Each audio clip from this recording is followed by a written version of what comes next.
Super excited to have on Mrs. Sam Sorbo today with us, special guest. Not only is she an author, she's absolutely lovely. We were just talking about Christianity, about church, about Jesus a little bit before we got started. So it's been a delight to just get to know you a little bit. Likewise. Yeah, these things can be crazy, you guys.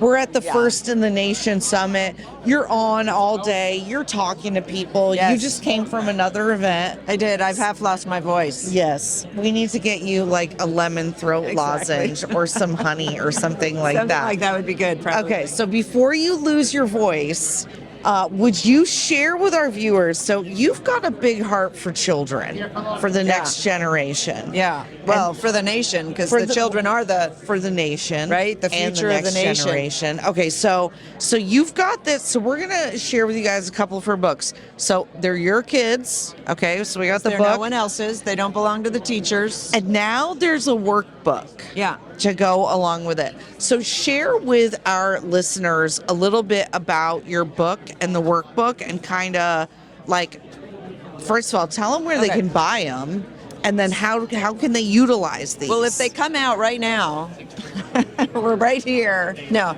So they're both available. New Hampshire. They're both available on sorbostudios.com. And this book is from a couple years ago. That's the first book I wrote on home education. Okay. And I was in the thick of it. And this book is really what's wrong with our schools and how easy it is to home educate your kids. Oh, all right. So it's a bit of both. It's basically why you should leave and how easy it is. Because I think a lot of people think that it's like this Herculean task. Yes. Now, why do they think that? Probably because of propaganda from because the they went to school. Unions. Oh my God! And school has taught them to need it for 8 hours a day or whatever it is. I say, so you think you're inadequate to teach a second grader? Okay. Did you graduate high school? Yes. Okay. You're inadequate, but you think that sending your second grader into that system, arguably worse than when you went there, is somehow going to turn out something better than what you ended. When only like 18% of students are reading at proficiency, like no, hold on. Define proficiency. Oh, because the state of Ohio defines proficiency as a 38% test score, which in my day was failing. I'm sorry. You're joking right now. No, I'm not. I'm telling you, it's a pack of lies. Our school system is a house of cards. It's a pack of lies. Oh my God, that is They've terrible. been lying to us since you and I went to school. Yeah. They've been lying to us since before then. Wow. And the problem is, we won't believe it because we've been brainwashed. And so we've been brainwashed to think that we need the schools. We've been brainwashed to think that we are incompetent. Yes. And we readily accept that.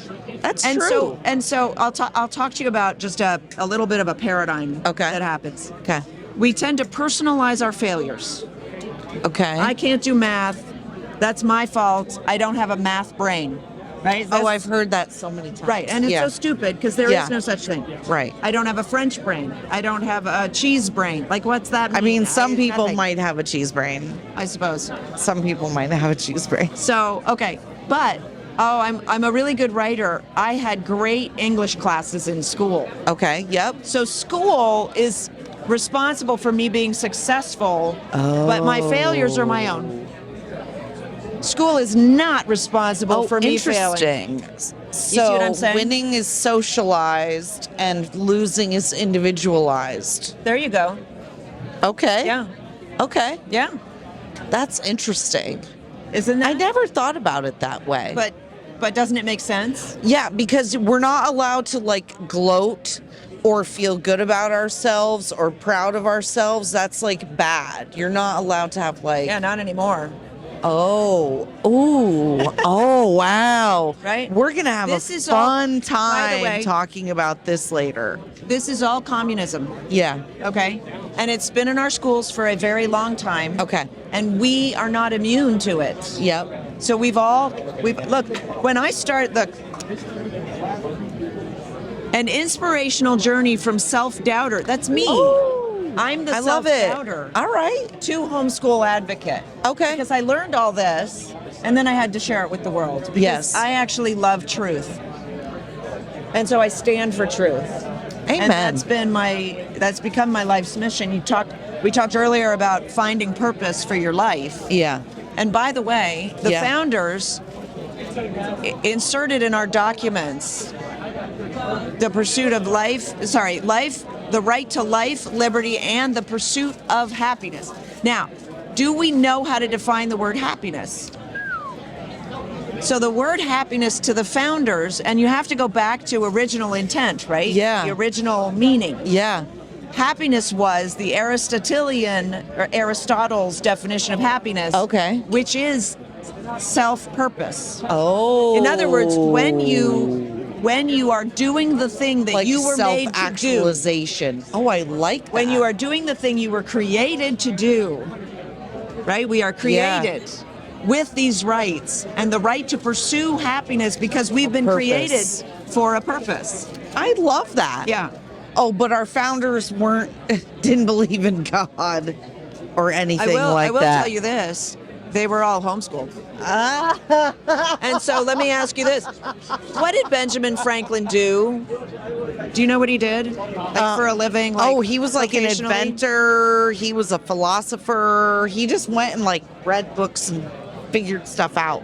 Like, so what didn't he do is really the pertinent question, Well, I guess right? that's a good question. Right? Like, is there a He name was for that? homeschooled. He did everything. Thomas Jefferson, same thing. There you go. Washington? Yeah. He was a great general, right? Yeah. He was a surveyor. He was Also, a farmer. Homeschooled. All of them homeschooled you guys. homeschooled. Did they go to university? Maybe. Don't be a self-doubter. Don't be a self. Oh, I like that. Don't be a Homeschool self-doubter. Homeschool your kids. Okay, they're giving me. They're telling me. They're all tapping their watch at me. So let's see what else we got.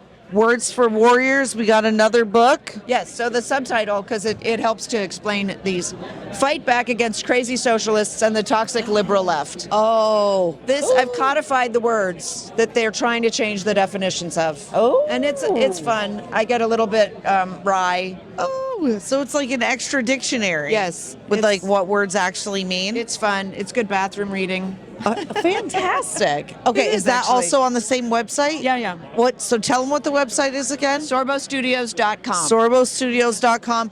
Is this on SorboStudios.com Yeah, too? so you go to SorboStudios.com to get tickets to the movie. It opens October 29th and 30th in theaters.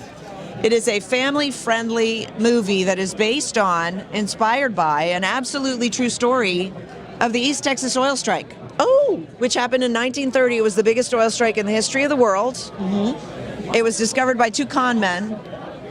shut up. No, it's a crazy, crazy story. That's why we tell it as a comedy. Oh, Family-friendly comedy. oh, fun. When was the last time you took your family to a movie and you didn't cringe? You know what I Oh mean? my Like, God, you can't. so You can't anymore. The Barbie Stars- movie, all these stars movies my that are meant husband. for kids. Kevin Sorbo, John Ratzenberger, Lou Gossett Jr., Excellent. Tyler Bane. So you know it's going to be a good, well-produced movie that is worth going to the theater to see. Yes. Absolutely. Thank you so much for coming on. Thank you for having We me. appreciate you. You'll have to come back on the show. You can come gets back great. on the radio show. She's like my new we'll talk bestie. more about it. We're gonna have so I'm much going to visit fun. you in Texas. Are you gonna be here the whole weekend? I'm here tomorrow. I'm speaking tomorrow. Oh, fantastic. That'll be good. We're gonna have to get some clips of that. Cool. All right, sounds good. All right, bye guys.